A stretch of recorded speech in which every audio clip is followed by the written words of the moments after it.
जय श्री गणेश की मित्रों, आपका अपना ज्योतिषाचार्य दीपक कुमार आपके अपने YouTube चैनल फलित ज्योतिष में आप सभी लोगों का हार्दिक स्वागत करता है। मित्रों, आज बात करने वाले हैं राहु ग्रह के विषय में। राहु ग्रह साधना से बनेगा अष्टलक्ष्मी योग। अवश्य ही मित्रों, राहु ग्रह मनुष्य की मस्तिष्क की लहरों का स्वामी माना जाता है। राहु ग्रह इंसान के जीवन में जितनी भी अचानक से अच्छी या बुरी घटनाएं घटती हैं, इन सब का कारक राहु है। आप लोग समझ सकते हैं मित्रों कि 9 ग्रहों में से अत्यधिक शक्तिशाली कोई ग्रह अगर है तो वह राहु ग्रह ही है। राहु ग्रह की माया बड़ी ही विचित्र है, वह सभी के समझ में नहीं आ सकती। मित्रों, राहु ग्रह इंसान की सभी प्रकार की बिगड़ी हुई स्थिति को संवारने और सुधारने वाला होता है। उम्र के 32 से 42 वर्ष की अवस्था के बीच का समय काल राहु काल माना जाता है।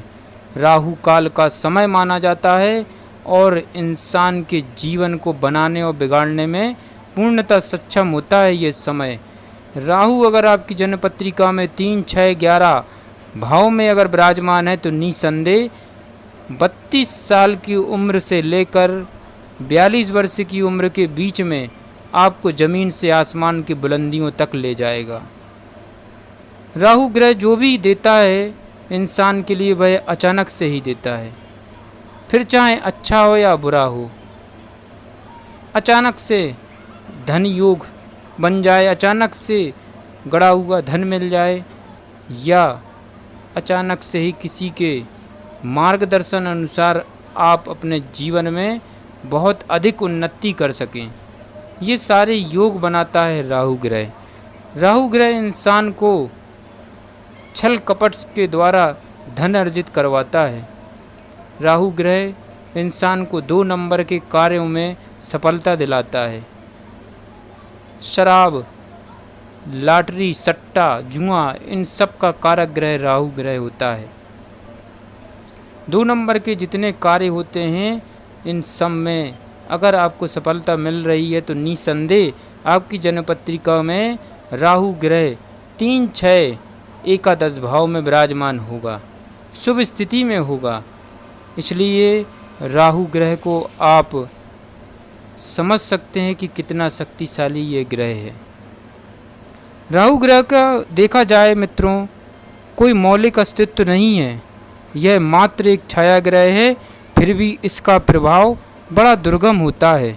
इसकी गणना पाप ग्रहों में से होती है। ये बहुत ही क्रूर, उग्र, पीड़ादायक, अमंगलजनक और दुष्ट ग्रह है। ऐसे अपवाद स्वरूप व्यक्ति की कुंडली में किसी विशेष स्थान में अथवा किसी ग्रह विशेष के साथ उसके पार्श्व में होने पर यह शुभ भी होता है, परंतु ऐसा योग कदाचित ही किसी कुंडली में देखने को मिलता है। मित्रों, सामान्य रूप में यह ग्रह विघ्नकारी, कष्टप्रद और विभिन्न प्रकार की आपदाओं का जनक होता है। ज्योतिषी प्रभाव को मान्यता देने वाले विद्वानों ने अतिरिक्त एक वर्ग ऐसा भी है जो इसके अस्तित्व को राक्षस रूप में वर्तमान घोषित करता है।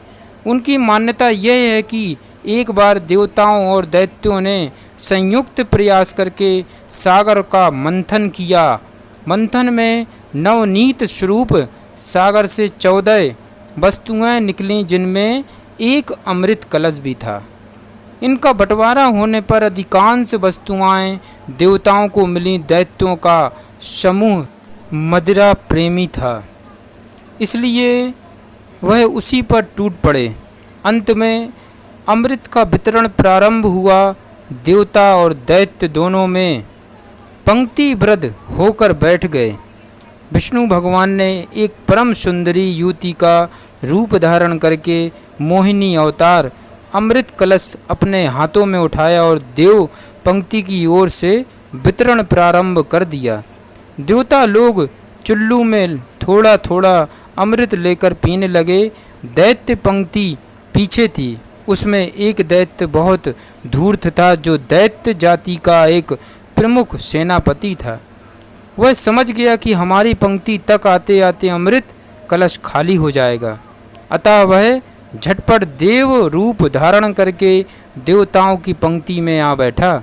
उसका यह छद्मद रूप सूर्य और चंद्रमा की आँखों से छुप नहीं सका। उन्होंने विष्णु को संकेत से बता दिया कि यह व्यक्ति दैत्य है जिसने छल से अमृत का पान कर लिया है। विष्णु ने तत्काल चक्र प्रहार से उसका सिर काट दिया, किंतु वह तो अमृत पान कर चुका था, इसलिए मर नहीं पाया। उसके शरीर के दोनों खंड जीवित रहे। उसका ऊपरी भाग सिर राहु कहलाया एवं नीचे का भाग धड़ केतु के नाम से विख्यात हुआ। उनके अनुसार सूर्य और चंद्रमा को लगने वाले ग्रहण वस्तुतः उन पर राहु केतु द्वारा किए गए आक्रमणों की प्रतिक्रिया है। जो भी हो, राहु और केतु को नवग्रहों में स्थान प्राप्त है और प्रत्यक्ष न होने पर भी वे सृष्टि के जीवन क्रम को प्रभावित करते रहते हैं। मित्रों, आप यहीं से समझ सकते हैं कि किसी ग्रह का काल नहीं चलता, किंतु रोज राहु काल अवश्य चलता है। राहु काल में कोई भी नया कार्य इंसान नहीं करता है। राहु काल में कोई भी नए कार्य की शुरुआत नहीं होती, मांगलिक कार्यों की शुरुआत नहीं की जा सकती। राहु काल का विशेष प्रभाव होता है। मित्रों, राहु ग्रह के लिए पौराणिक मान्यता के अनुसार ज्योतिष वर्ग ने प्रतिवादित किया है कि आकाश में इस छाया ग्रह का स्थान नैसर्गिक कोण में है। स्थायी रूप से यह उसी क्षेत्र का प्रतिनिधित्व करता है, परंतु पृथ्वी की गति और अन्य ग्रहों की स्थिति के अनुसार इसका स्पर्श और प्रभाव क्षेत्र परिवर्तित होता रहता है और इसकी किरणें यदा कदा समस्त भूमंडल को प्रभावित करती रहती हैं। मित्रों, राहु के वाहन की कल्पना सिंह रूप में ही की गई है। राहु एक तो स्वयं ही क्रूर ग्रह हैं, उस पर भी वह सिंह रूढ़ होने के कारण और भी हिंसक मुद्रा धारण किए रहते हैं। यह ऐसा ग्रह है कि किसी शुभ ग्रह के साथ बैठने होने पर उसके प्रभाव को भी छीण कर देता है। राहु की महादशा मित्रों 18 वर्षों तक चलती है। अपवाद स्वरूप कुछ स्थितियों को छोड़कर राहु प्रायः सभी के लिए सदैव ही क्लेशकारी सिद्ध होता है। किन्हीं विपरीत परिस्थितियों में इसकी विपरीतता बढ़ जाती है और तब ये बहुत ही कष्टदायक सिद्ध होता है। कार्यों में बाधा तथा चोट चपेट और दुर्घटनाओं के जनक रूप में इसे कुख्याति प्राप्त है। राहु को सामान्य जीवन में विघ्न, विनाश, अवरोध और मृत्यु का प्रतीक माना जाता है। मंत्र जाप के द्वारा इसकी साधना करके इसके कुप्रभावों से बचा जा सकता है। मित्रों, इसलिए अवश्य ही राहु ग्रह साधना करना चाहिए।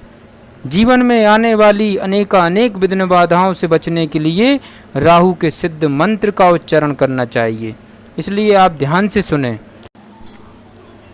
प्रणमामि सदा राहुवं शूर्पकारं कीर्तनम संहिंकेम करालस्य लोकानां भयप्रदम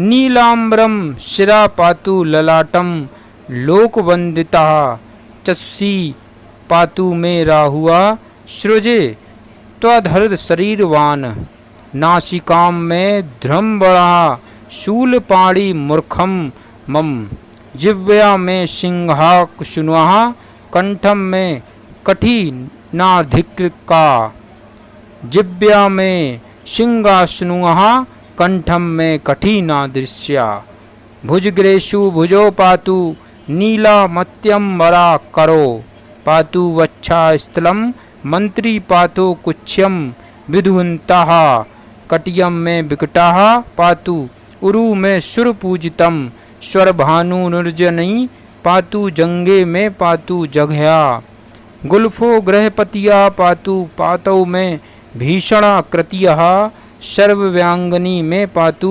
नीलचंदन भूषणा राहो हृदम कवचम मृदिवर्तम यो भक्त्या पठयन्ति नंदिनी नियता शुचिया शनः प्रत्युनोति कीर्ति मलुतुलम श्रीदे मृत्तिमायु रारोग्यम ताम विजयम च हीम तत्प्रदास्या महाशीर्षा महाव्रतो महादृष्टो महायशा अतनुष्यो चाकेश्वा पीड़म दहतो में तमहा। मित्रों, इस प्रकार से आप राहु ग्रह के समस्त प्रकार के प्रकोपों से बच सकते हैं राहु की आराधना करके, राहु की साधना करके। मित्रों, इस विशेष सिद्ध मंत्रों का उच्चारण आप करके जीवन में राहु की कृपा प्राप्त कर सकते हैं। नियम पूर्वक इसका अगर आप उच्चारण करते हैं तो मैं लिखित देता हूँ मित्रों, जीवन में अचानक से होने वाली जो घटनाएं होती हैं उनको अवश्य ही आप खत्म कर सकते हैं। वैसे भी इस समय मित्रों राहु मेष में और बृहस्पति भी मेष राशि में भ्रमण करने से चंडाल कारक योग का निर्माण हो रहा है, जो कि 12 राशियों के लोगों को बहुत अधिक मात्रा में प्रभावित करके रखे, जिसके द्वारा इंसान अनेक परेशानियों में जूझ रहे हैं। अवश्य ही अगर आप राहु का इस प्रकार से मंत्रोच्चारण करते हैं, साधना करते हैं, तो अवश्य ही चंडाल कारक योग से आप बच जाएंगे। जय श्री गणेश की।